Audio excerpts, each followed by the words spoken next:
Sim, Günter Hudzit e Guilherme Casarões. Esses são dois dos meus ex-professores de Relações Internacionais que poderiam sim fazer uma justa avaliação, análise, né, da questão da guerra aí envolvendo Ucrânia e Rússia.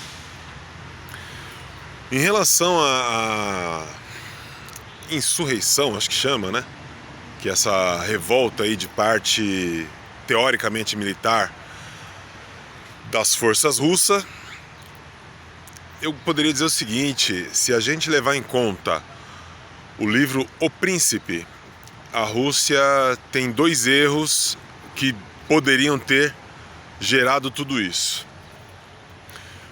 O primeiro, que envolve realmente o Wagner, né, que é um grupo paramilitar de mercenários.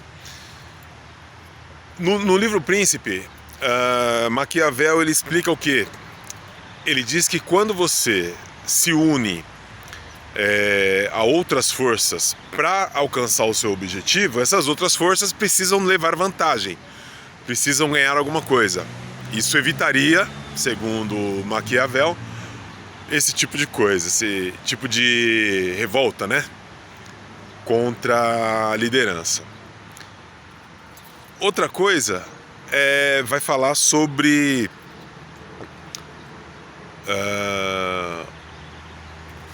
o uso propriamente dito da força. Então o que Maquiavel ensina? Ele diz que se você vai fazer o mal, faça de uma vez e de maneira a ser temido. Ele não diz para você passar um ano com séries de bombardeios. Ele diz para você chegar e arregaçar, né? Demonstrar força logo do começo. Ou seja, você não vai tentar o nocaute no 12º assalto. Você vai tentar o nocaute no primeiro round, no primeiro minuto do round. E a gente viu que a Rússia ela tem arrastado, né, uma guerra em que ela só tem perdido dinheiro, na verdade. Porque ainda que ela consiga território, vai ter um custo isso para manter esse território depois. Então, assim, se fosse o caso, né, da Rússia realmente, decididamente entrar numa guerra, já teria que ter mostrado muito mais do que mostrou e provavelmente a guerra já teria acabado, o número de mortos seria exatamente o mesmo, talvez, ou menos, né? E, enfim, o mundo já estaria vivendo uma outra coisa, uma outra situação. Como ela está arrastando, né? E alguns países estão ajudando a Ucrânia com armas, com dinheiro a manter alguns territórios, recuperar alguns territórios, tudo isso pode vir a acontecer novamente caso não aconteça o fim da guerra aí nos próximos meses. Por quê? Porque enquanto você está lá atacando, você está gastando dinheiro. E esses dois professores que eu citei, o Günter e o Casarões, eles falavam sempre isso. Na verdade, sempre o Günter falava mais.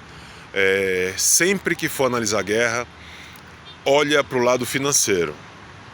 Um míssil de R$1 milhão, R$1 milhão, sei lá, né, custa muito. Ninguém ataca à toa para não ganhar nada, porque seria uma burrice. Então, assim, a expectativa, né, de se manter os territórios, claro que pela Rússia existe, mas é mínimo, né? Na verdade, a guerra é mais para tentar forçar uma situação, demonstrar força, né?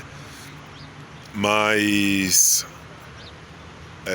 com essa resistência toda, devido ao tempo de manutenção da guerra, tinha que ser de imediato, tinha que ser para arregaçar mesmo, mais ou menos como fez os Estados Unidos, né, em relação ao Japão, mesmo depois da guerra, né, do fim da guerra, foi lá e tacou 2 bombas que acabou com tudo, não tinha como ter revide, né? E a Rússia tá errando tanto nisso, na verdade ela já erra no começo, né? Manutenção da guerra já é um erro, porque vai se gastar muito dinheiro e ninguém sabe como que vai recuperar isso depois. Mas se fosse para fazer, tinha que já ter feito faz tempo, né? Maquiavel, voltando para encerrar, ele fala justamente isso. Você tem que demonstrar o mal que você vai fazer a alguém de uma vez só e com a melhor força que você tiver, com toda a sua disposição, e o bem aos pouquinhos para manter, né, digamos, a imagem de bom moço ali, né? Então você vai mantendo ali um pouquinho de carinho, tudo para ser bem visto, mas se tiver que fazer o mal, faz de uma vez só para arregaçar e não ter chance de revide.